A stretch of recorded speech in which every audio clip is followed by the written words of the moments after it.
আসসালামু আলাইকুম। সম্মানিত শ্রোতাবৃন্দরা, আজকেও আপনাদের সামনে একটি গুরুত্বপূর্ণ ভিডিও নিয়ে উপস্থিত হয়েছি। আজকের ভিডিওটি পরিসাধনার একটি আমল। আজকের ভিডিওটি জলপরি হাজির করার সঠিক এবং কার্যকর একটি মন্ত্র আপনাদের সামনে তুলে ধরার চেষ্টা করব ইনশাআল্লাহ। আপনারা পুরো ভিডিওটা মনোযোগ দিয়ে আপনারা শ্রবণ করবেন এবং সেই অনুপাতে আপনারা আমলগুলো প্রয়োগ করবেন। আশা করছি ইনশাআল্লাহ আপনাদেরকে বিভিন্ন চ্যানেল, বিভিন্ন ইউটিউব চ্যানেল, বিভিন্ন ভিডিও, বিভিন্ন আমল আপনাদেরকে করতে হবে না। আপনারা এই আমলটির মাধ্যমে ইনশাআল্লাহ আপনারা জলপরি হাজির করতে চান। যারা যারা অনেকেরই ইচ্ছা থাকে জলপরি দেখতে কেমন, জলপরি কেমন হয়, তাদের ব্যবহার কেমন, তারা দেখতে কতটা সুন্দর, কতটা বিশ্রী, বা এই ধরনের কৌতূহল যাদের মনের মধ্যে আছে, তারা এই আমলটি তারা করুন। খুব সহজেই আপনারা জলপরি হাজির করতে পারবেন ইনশাআল্লাহ। আমি এটি আপনাদেরকে কথা দিচ্ছি আবারও। এটি খুবই পরীক্ষিত একটি আমল। আমি সবসময় চেষ্টা করি আপনাদের কাছে পরীক্ষিত আমলগুলো তুলে ধরার, কারণ আমি চাই না যে ভুল কিছু বা মিথ্যা কিছু আপনাদের সামনে তুলে ধরে আপনাদেরকে বিব্রত করা কিংবা আপনার সময় নষ্ট করা, এটি আমার উদ্দেশ্য নয়। সবচেয়ে বড় কথা এটাই, আমাকে একদিন এই দুনিয়া ছেড়ে চলে যেতে হবে। তাই আপনাদের কাছে মিথ্যা কিংবা খারাপ কোনো কিছু বলে বা অসত্য জিনিস তুলে ধরে আমি সেই বিচারের মুখোমুখি দাঁড়াতে চাই না। আমাকে অবশ্যই একদিন কবরে যেতে হবে। আপনারা দোয়া করবেন আমার জন্য, আমি যেন সঠিক কিছু আপনাদের মাঝে তুলে ধরতে পারি যতদিন বেঁচে আছি। আমার দ্বারাই কখনো যেন মানুষের ক্ষতি না হয়।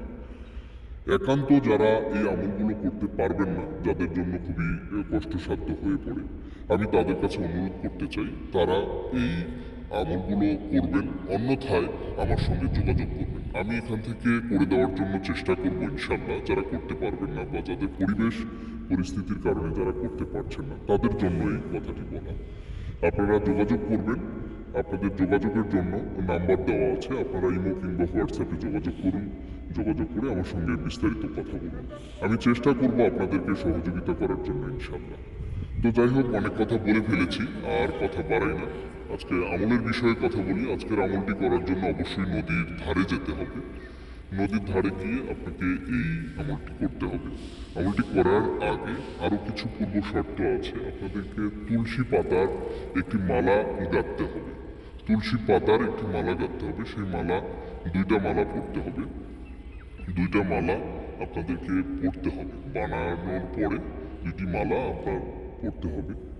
এই মালাটি পড়ার উদ্দেশ্য এটাই, ওরা যখন হাজির হবে, হাজির হওয়ার পর ওখান থেকে একটি মালা আপনি সেই পরীর গলায় আপনারা পরিয়ে দিবেন। পরানোর সঙ্গে সঙ্গে সে আপনার কাছে বশ হয়ে যাবে। সে আপনার কাছে চিরতরে বশীকরণ হয়ে যাবে এবং আপনার বাধ্য হয়ে থাকবে। তো আমলে যখন বসবেন নদীর ধারে, বসে আপনাকে একটি মন্ত্র জপ করতে হবে। শুধুমাত্র 301 বার এই মন্ত্রটি জপ করতে হবে। শুধুমাত্র 301 বার এই মন্ত্রটি জপ করতে হবে। আমি আপনাদের সুবিধার্থে মন্ত্রটি খুবই আস্তে আস্তে চেষ্টা করব। আমার যেহেতু মুখস্থ, এটি আসলে জোরে বললেই আমার জন্য সুবিধা হয় বা তাড়াতাড়ি বললেই সুবিধা হয়। আস্তে বলাটাই আমার জন্য কঠিন। মন্ত্রটি এখন পড়ছি। বৌদ্ধদেব দেয় বর্জন, করি তাহারে হাজির। ব্যাখ্যা লাগে মহাকালীর। হাজির হয় দেখা আল্লাহ। হাকিমের বাণী নলে পড়ে, জলে ডুবে খাবে পানি। জলে থাকে আয় জলে, রাত্রি জাগিয়া চিন্তা। করি ডাকে তোরে আয়, চণ্ডীবরণ শুনিয়া আয়। হ্রিং বীর্য মন্ত্র বাঁধিলাম। ব্যাখ্যা যদি নড়ে চড়ে, শিবের চাঁদ খসি পড়ে। কামাখ্যা দেবীর আজ্ঞা। এই মন্ত্রটি আপনারা 301 বার জপ করুন চোখ বন্ধ রেখে। এশারের নামাজ থেকে ফজরের আগ পর্যন্ত, এর মধ্যে যে কোনো সময় আপনারা নদীর ধারে বসে চোখ বন্ধ রেখে 301 বার জপ করুন। করার পর ইনশাল্লাহ চোখ খুলুন, চোখ বন্ধ করে পড়ুন। তারপর চোখ খুললেই তাকে দেখতে পাবেন।